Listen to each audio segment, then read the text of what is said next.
ចាប់ស្ទើររស់ស្ទើរស្លាប់ព្រោះតែមនុស្សម្នាក់ព្រោះគ្មានវិញ្ញាណនៅក្នុងភពគ្មានភាពជឿជាក់ទោះបីមេឃត្រជាក់តែខ្លួនដូចភ្លើងមកពីរូបបងគឺខ្លួនអងអូននាងចាក់ចេញគ្ងទុកទុំនឹងឈឺចាប់អត់ហើយបងជាមនុស្សប្រុសតែធ្វើខុសមិនព្រមចេះកាយ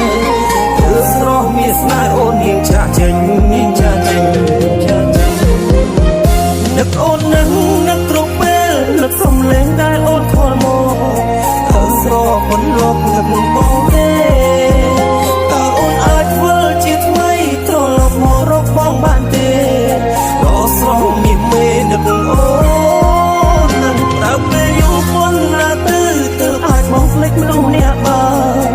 ឬនឹងក៏យ៉ាងគ្មានថ្ងៃភ្លេចបើមានឱកាសជាថ្មីបងសំស្រីជួយចលកំហុសអ្វីដែលបងធ្វើខុសបងសូម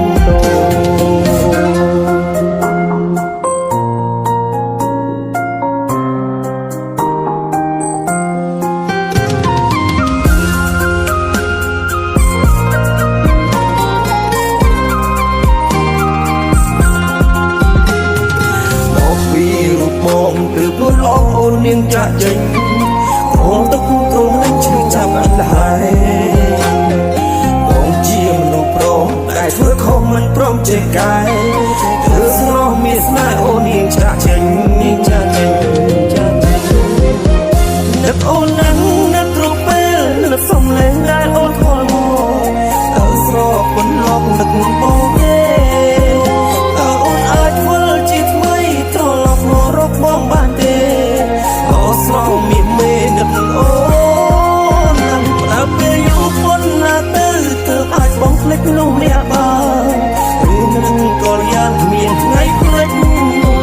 បើមានឱកាសជាថ្មីបងសំស្រីជួយចលកំហុសអ្វីដែលបងធ្វើខុសបងសូមទោសនឹកបងនឹកគ្រប់ពេលនឹកសំឡេងដែលអូនខលមកតើស្រស់ពុនលោកនឹកបងទេតើអូនអាចវិលជាថ្មីត្រឡប់មករកបងបានទេអោស្រស់មាសមេនឹកអូនណាស់តើពេលយូរប៉ុណ្ណាទៅអាចបងភ្លេចមនុស្សម្នាក់បានឬនឹកក៏យ៉ាងគ្មានថ្ងៃភ្លេចបើមានឱកាសជាថ្មីបងសុខស្រីជួយចលកំហុសអ្វីដែលបងធ្វើខុសបងសូម